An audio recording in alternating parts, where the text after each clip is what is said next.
Imagine discovering that your lack of natural talent, like the very thing you always thought was a life sentence, right? The reason you gave up on that math class or, learning the guitar or even a specific career path. Imagine if that lack of innate genius is actually the exact mechanism required to catapult you to the top of your field. Right, which sounds completely backwards to how we're usually taught to think. Totally backwards. But today, we are throwing out literally everything you've ever been taught about innate genius or prodigies and this whole concept of natural ability. If you have ever bombed a presentation and just thought to yourself, I'm just not cut out for this, or if you've walked away from a relationship the second it got hard because it didn't feel like some effortless fairy tale, then this deep dive is absolutely for you. Yeah, we are dismantling a massive, paradigm-shifting framework today about how we view our own potential.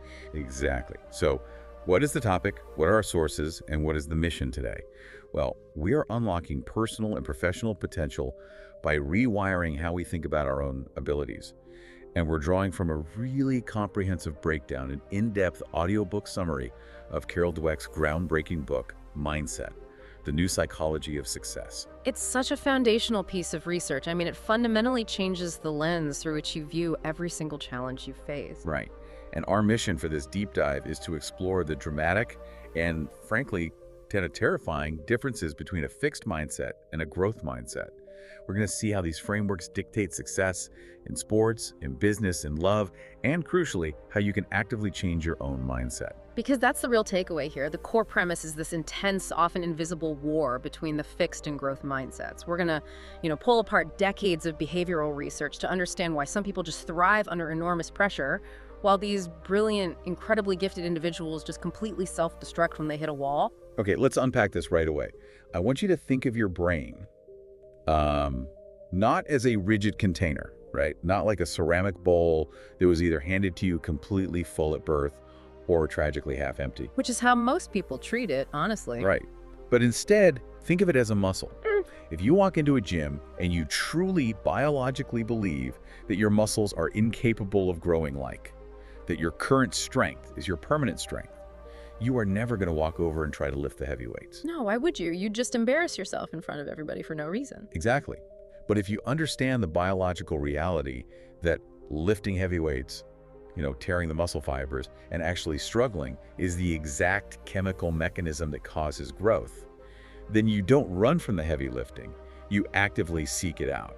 That analogy hits at the absolute center of the neuroscience here. It's not just a cute metaphor. It maps directly to neuroplasticity. Oh, wow. Yeah. The brain is quite literally rewiring its neural pathways based on the friction it encounters. The tragedy, though, is that most of us are walking around with a mental framework that completely ignores that biological reality. We evaluate ourselves and, everyone around us through this deeply binary lens. You either have the gift or you don't. So let's define that binary lens first, because I think it is the default operating system for so many of us. Yeah. This is what Dweck calls the fixed mindset. What does that actually look like under the hood? So a fixed mindset is the deeply internalized belief that your intelligence, your personality, your creative talents, basically your fundamental abilities, are carved in stone. Just totally static. Completely static. You believe you were dealt a specific hand of cards at birth, and that is it. That is the hand you have to play until you die. And if you're operating with a fixed mindset, your entire existence becomes this endless, exhausting campaign to prove to the world that you hold a winning hand. Because, if your traits are unchangeable, then every single meeting, every test, every first date, it's all a high-stakes evaluation of your permanent worth. Yes, you're touching on the existential dread that really defines this mindset. When you look at the psychology of people stuck in this framework, we see that every challenge triggers a literal threat response in the brain. Like a physical fight or flight thing. Exactly. The brain's amygdala lights up. The question they ask themselves isn't, what can I learn here? The question is always, will this make me look smart, or will this expose me as a fraud? Man, that sounds exhausting. It is.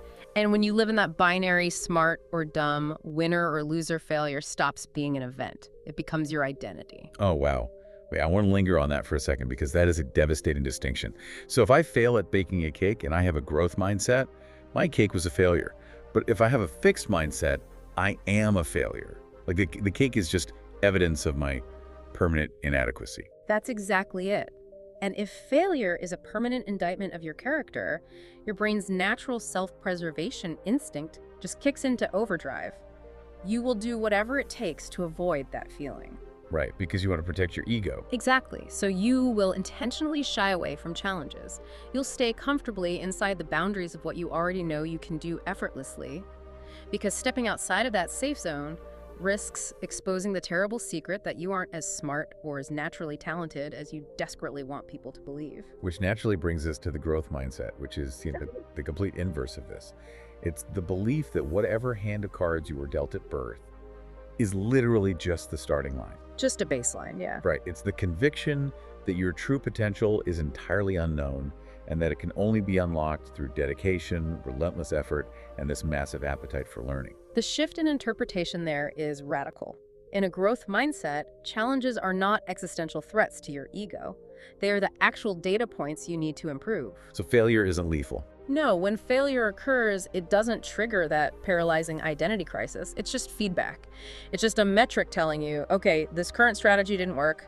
Let's recalculate. Okay, so I want to unpack something that I found deeply counterintuitive when we were looking into this material. It's how these two different camps view the concept of effort. Because in my mind, working hard is always a good thing, right? You would think so. But the fixed mindset interprets trying hard as a bad thing. Like if I'm sweating, if I'm struggling, it means I'm an imposter. Oh, what's fascinating here is that it goes even deeper than just feeling like an imposter.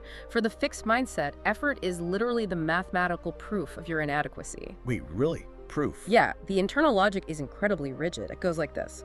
If I am a natural genius, if I am truly gifted, things should come easily to me. Geniuses don't have to study for 8 hours. Prodigies don't have to practice their scales. Oh, I see. Right. Therefore, if you find yourself having to grind, having to ask for help, or putting in massive effort, the fixed mindset concludes that you must lack the innate gift. Under that framework, effort is shameful. That is just tragic. I mean, it takes the only tool human beings actually have to improve themselves, which is effort, and turns it into a source of public humiliation. It's incredibly limiting. While in the growth mindset, effort is the engine. It's not something you do because you were deficient. It's the required friction for mastery. Okay, can we ground this? Let's use an example. Sure, think about the classic high school math class scenario. You have two teenagers taking a brutal calculus midterm, and they both bomb it. They both get D-minuses. Ouch. Yeah, we have all been there. It is a visceral gut punch feeling looking at that red ink on the paper. Right. So let's run the diagnostic on the fixed mindset student first. They see the D-minus. The internal narrative immediately spirals. They think, I knew it, I'm not a math person, I just don't have the math gene. They write themselves off completely. Exactly. And to protect their ego from further damage, they deploy self-handicapping mechanisms. They disengage. They start telling their friends the class is useless or the teacher is out to get them. Oh, totally. Deflecting the blame. Yep. And ultimately, they will probably drop the higher level course and retreat to something easier where they can just coast to an A. They intentionally cap their own intellectual growth just to protect the label of being smart. Because sitting in the front row, taking copious notes, trying incredibly hard, and then still getting a D-minus, that is the ultimate nightmare for them. They'd rather fail because they didn't try than fail because they weren't, good enough. Exactly. So what does the growth mindset student do with that exact same D-minus? Well, to be clear, the growth mindset student is still devastated. I mean, a D-minus hurts. Growth mindset doesn't mean you enjoy failing. Right, you're not a robot. Right. But the neurochemistry of their reaction is entirely different. Instead of a threat response, they process the bad grade as a cognitive puzzle.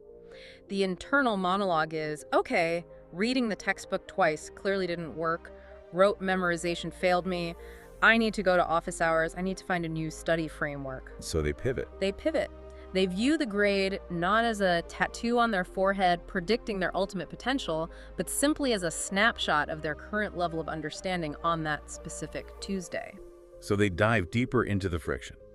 Okay, I can see how this plays out in a high school classroom, which is, let's be honest, a relatively controlled environment. Very controlled, yeah. But what happens when we strip away those safety nets?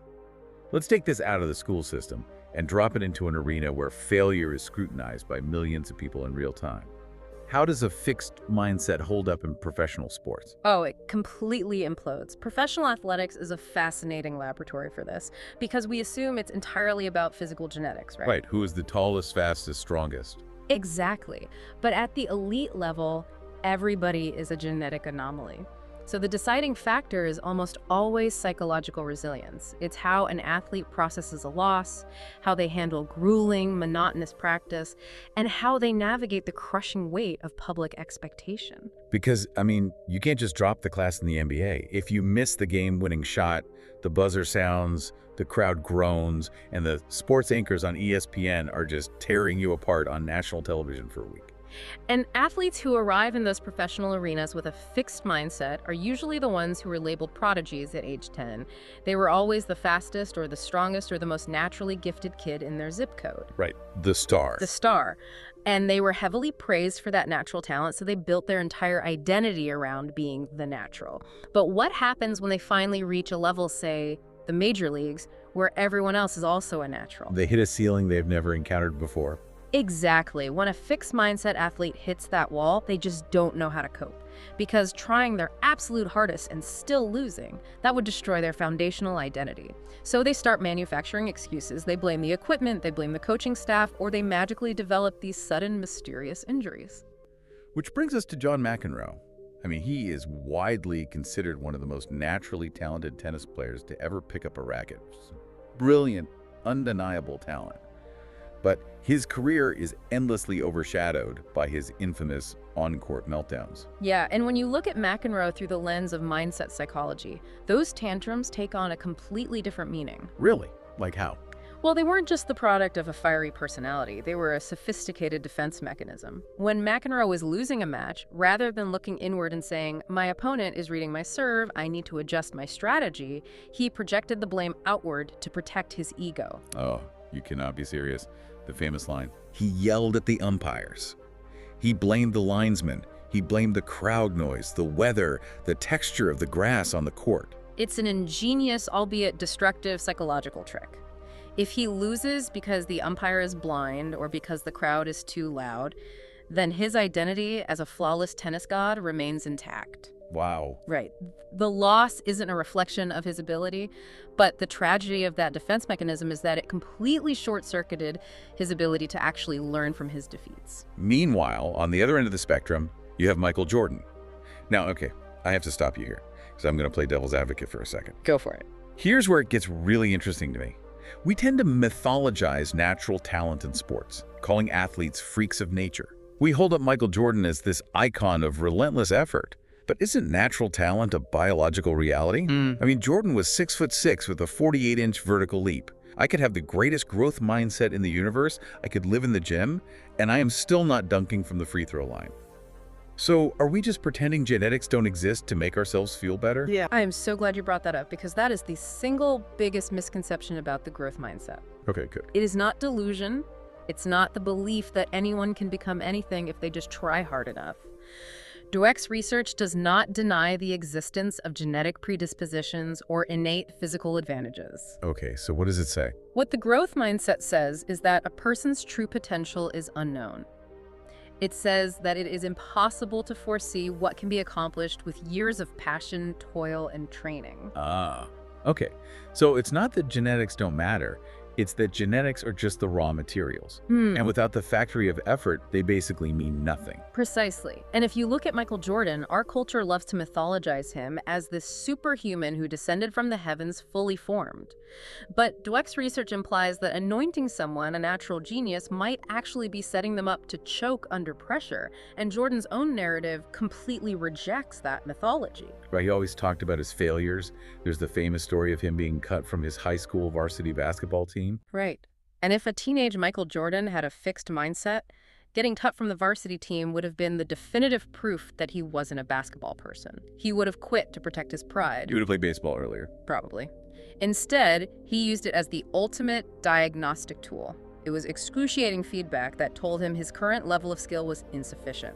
He went home, cried, and then started practicing before school, after school, nonstop. And he carried that exact same mental framework into the NBA. Even when he was universally acknowledged as the greatest player on earth, he practiced harder than the rookies. He was famously ruthless in his preparation. Relentless. And you could add Kobe Bryant as another prime example of this. Kobe modeled his entire existence on this exact same blueprint. He prioritized relentless hours-early gym time over relying solely on innate gifts. He was in the gym at 4 a.m. in the dark, shooting thousands of free throws while his opponents were literally sleeping. They both treated their immense physical gifts as a baseline, not a finish line. And this really highlights the psychology of performing under pressure, the mechanics of choking. The growth mindset is the ultimate antidote to choking. How so? Well, if you are a fixed mindset athlete, the championship game is a waking nightmare. Your entire worth as a human being is riding on a single shot. The amygdala goes into overdrive, the prefrontal cortex, which is the part of the brain responsible for complex decision-making and fluid movement, gets flooded with stress hormones and you freeze. You play time. You choke. Yeah. You play not to win, but to avoid looking like a failure. But if failure isn't a permanent stain on your identity, Yeah. if it's just a missed shot that you can watch on tape tomorrow and learn from, then the existential dread disappears. Exactly, the fear dissipates. The growth mindset provides this incredible psychological armor. It allows athletes to remain in a flow state, completely present, because they aren't mentally time-traveling to the future to worry about what the sports columnists are going to say if they miss. So we've seen how this pressure to be a natural star can completely unravel an individual athlete's resilience. But what happens when you scale that up? Like, what happens when an entire multi-billion-dollar corporation bases its hiring strategy on that exact same flaw? It gets really dangerous. Right, you don't just get a ruined tennis match, you get a global economic catastrophe. Yeah. Let's look at how this operates in the business world and leadership. So organizations have mindsets too. It's driven heavily by their leadership and their incentive structures. Fixed mindset leaders hire stars and just assume success will flow naturally. Growth mindset leaders foster environments of experimentation and learning. So it changes how the whole company handles feedback. Totally. In a fixed culture, feedback is viewed as demoralizing criticism. In a growth culture, feedback is viewed as an essential tool for development. We see this fixed mindset in companies that obsess over pedigree. They only hire from Ivy League schools. They look for the rock stars, the perceived natural geniuses. And their management philosophy assumes that if you just cram all these brilliant people into a boardroom, billion-dollar ideas will effortlessly materialize. But the fatal flaw in that culture is the friction. If a company treats its employees like innate geniuses, then any critique from a manager is received as a personal attack on that employee's intelligence. Because they have to protect the genius label. Exactly. People stop giving honest feedback because it causes defensive explosions. And more dangerously, employees become terrified of making a mistake, so they stop taking risks. And when they inevitably do make a mistake, they bury it. Which brings us to the darkest, most cautionary tale of corporate fixed mindset in modern history: Enron. Yeah, Enron is the ultimate manifestation of the fixed mindset operating at scale. Their leadership was absolutely obsessed with hiring the smartest guys in the room, and they punished any sign of weakness. They famously implemented a system called the PRC, the Performance Review Committee. Which became known colloquially as the rank and yank system, right? Yes. Rank and yank. I mean, just the name of it sounds like psychological warfare. How did it work? Every year, employees were graded on a curve and placed into categories. They lavishly rewarded the top performers with massive bonuses and stock options. But the bottom 15% were routinely fired. Every single year. So let me get this straight. If you are an Enron executive sitting at your desk and you realize a major energy trade you just constructed has a massive, fatal flaw that's going to cost the company $100 million, Yeah. you are absolutely not walking into your boss's office to ask for help navigating the problem. Never, because asking for help is an admission of ignorance, and admitting ignorance puts you in the bottom 15%. It's professional suicide. Exactly. So what did these incredibly smart people do? They engaged in massive systemic fraud. They hid mistakes. They created fake shell companies to hide the debt. They cooked the books. They took increasingly reckless risks to maintain the illusion that they were brilliant. It's staggering. A psychological need to look smart essentially overrode their moral and fiduciary compass. It created this toxic cutthroat culture where the company demanded perfection, so they faked perfection, right up until the company collapsed into bankruptcy and destroyed thousands of lives. Now, compare that environment to the growth success story of Microsoft.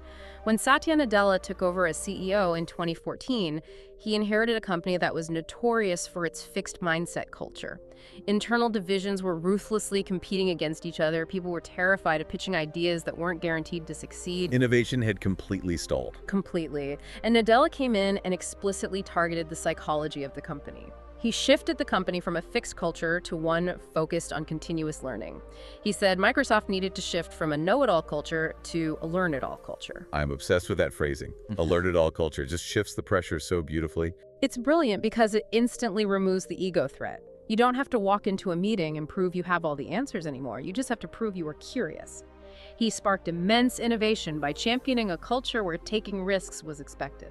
And where a failed product launch wasn't a career ender, provided the team could articulate what they learned from the failure. Exactly. It's about reframing failure. It reminds me of the classic Thomas Edison quote about the light bulb. I didn't fail, I just found 10,000 ways that won't work. Or even Steve Jobs. Jobs is a prime example here. Yes, look at the trajectory of Steve Jobs.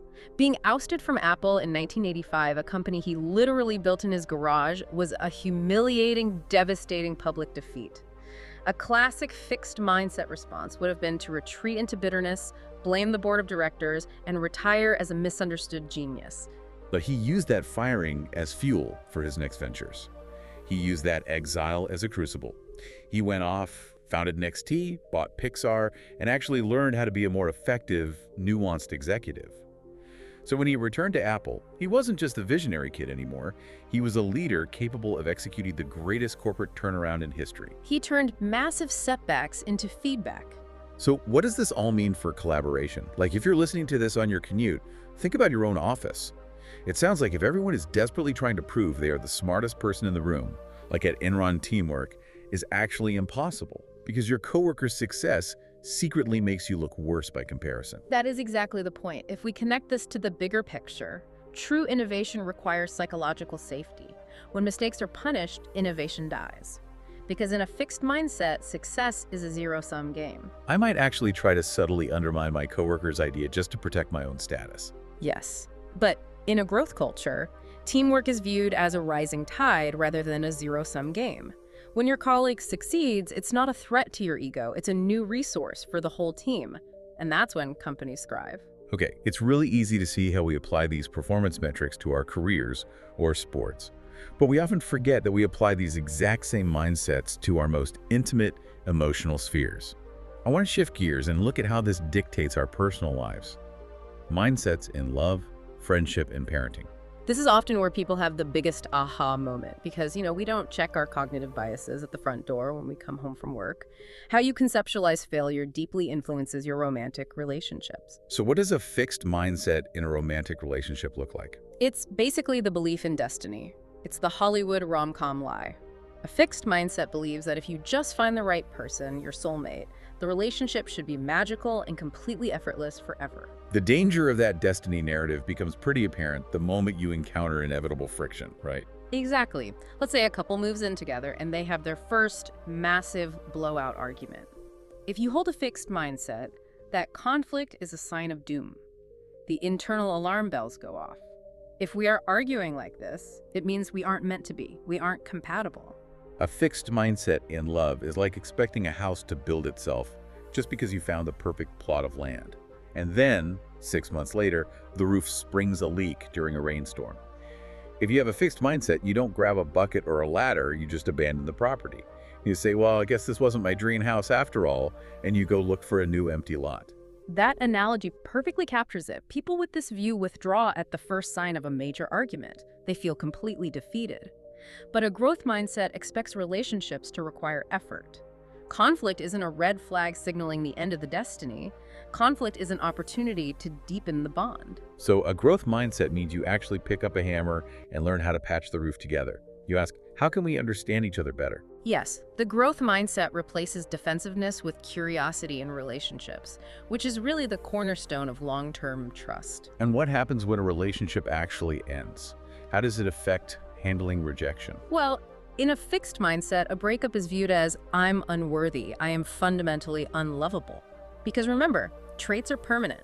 So if someone leaves you, it must be because you are defective. Oh, that's brutal. It leads to extreme bitterness. But the growth mindset asks, what can I learn from my next relationship? How did I contribute to the dynamic, and what boundaries do I need to establish next time? The pain is converted into personal growth. And we see the exact same thing in friendships, don't we? We do. Fixed mindset friends often compete and hide their vulnerabilities from each other. They want to maintain the facade of having a perfect life. The classic Instagram filter friendship. Everything is always amazing. Right. But growth mindset friends celebrate mutual success genuinely, without envy, and they actively share their struggles. Because they know vulnerability is the actual glue of human connection. Okay, so recognizing that our relationship with failure impacts everything from our marriage to our workplace, we have to look backward. How did we get wired this way in the first place? Nobody is born terrified of looking dumb. No, they aren't. Mindsets are shaped incredibly early by parents, teachers, and coaches. The cues we receive from authority figures about what is valuable literally script the internal voice we carry into adulthood. And there is a specific nuance here regarding praise that absolutely blew my mind. The crucial difference is praising a child for being smart or talented, which is fixed, versus praising a child for their effort or persistence, which is growth. It is a tragic irony. Parents and teachers praise innate intelligence, thinking it builds confidence. They lavish children with trait-based praise like, you're so smart. You're a natural. Exactly. But instead of confidence, it builds a fragile ego.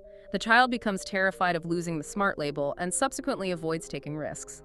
There was a landmark study by Dweck and Claudia Mueller involving fifth graders that proved this beautifully. Walk me through that study, because the methodology is fascinating. So they gave hundreds of fifth graders a fairly easy puzzle. All the kids did well. Then they split the kids into two groups for feedback.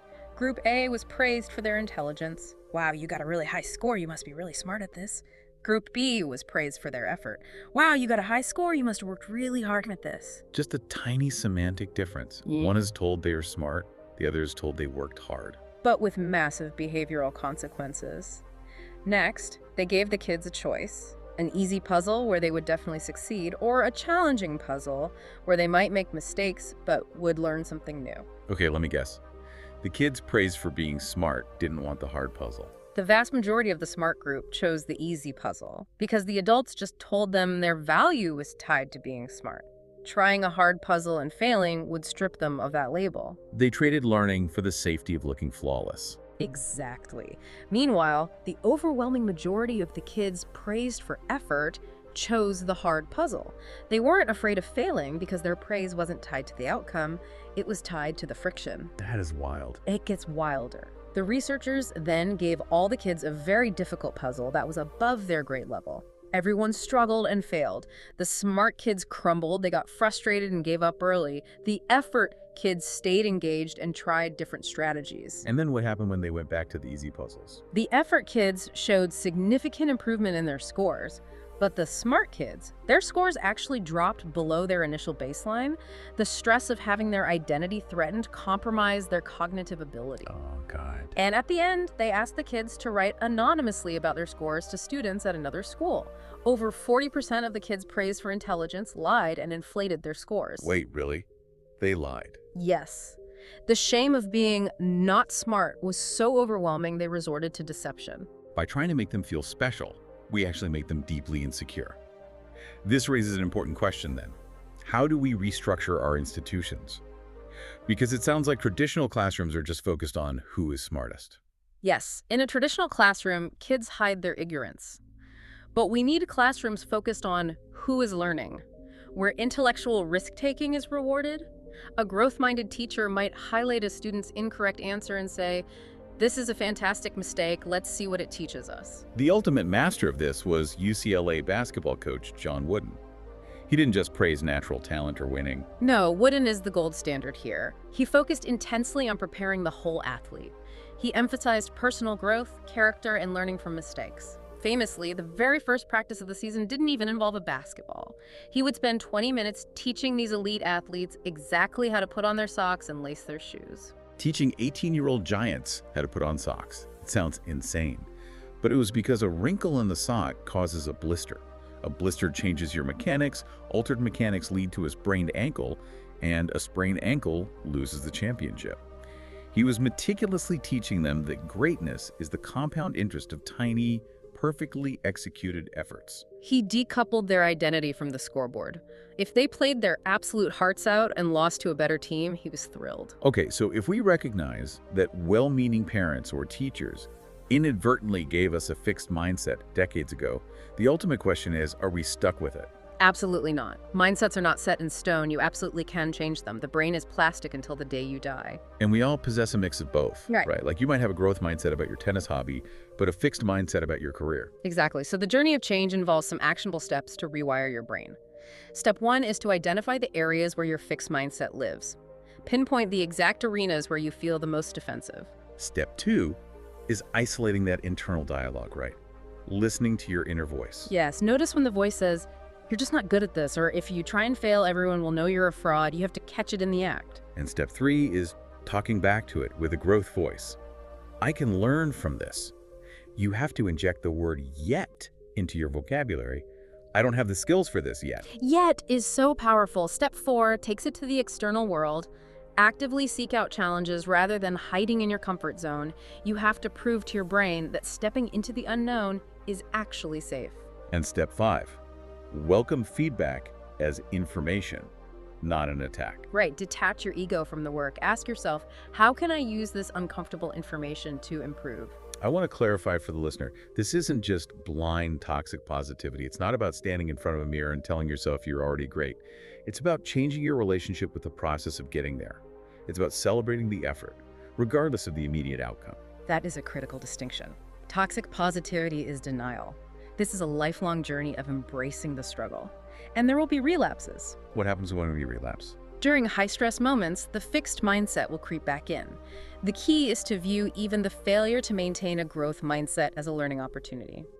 You analyze it. Why did that trigger me? How can I handle it better next time? You use your psychological stumbles as learning material.